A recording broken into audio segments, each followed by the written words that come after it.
Voici comment les Juifs mystiques réussissaient à sortir de leur corps grâce à la Kabbale. Dans les traditions mystiques juives, pour eux, le corps n'était pas seulement composé de chair, mais également composé de 3 âmes, dont la plus élevée qui était le Neshama, qui pouvait connecter au monde spirituel. Donc dans les 3 âmes, on avait le Nefesh, qui était plus l'âme animale, qui était là pour notre instinct primitif. On avait dans le fond le Ruach aussi, qui était plus notre âme émotionnelle. Et on avait également le Neshama, qui était vraiment dans le fond notre être et notre âme de lumière, de pureté, qui pouvait se connecter à l'extérieur du corps. Donc les objectifs avec la Kabbale était de réunir le ciel et la terre pour atteindre certains états de conscience altérés pour retrouver dans le fond le Neshama qui pouvait connecter au monde spirituel supérieur qu'ils appelaient le Olamo. Et pour ça, ils devaient se mettre dans un état de silence complet, ralentir leur respiration pour atteindre vraiment un état de conscience altéré et par la suite visualiser un arbre de vie qui pouvait les connecter à différentes branches de leur croyance pour atteindre dans le fond le Keter qui était l'esprit divin.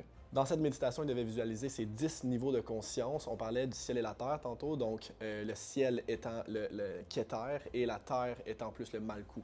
Et à travers de ces états de conscience altérés, il devait également énumérer certaines lettres hébraïques combinées avec des vibrations puis des couleurs pour vraiment atteindre ces niveaux de conscience plus élevés. C'est un contexte beaucoup plus complexe que ça, mais pour eux, en fond, les lettres et certaines couleurs pouvaient atteindre des vibrations intérieures assez poussées. Une fois qu'ils atteignaient le plein potentiel de leur conscience, ils se sentaient sortir du crâne et pouvaient se voir méditer à la deuxième personne. Si jamais ça vous intéresse d'en savoir plus sur la Kabbale puis les traditions mystiques juives, commentez YouTube.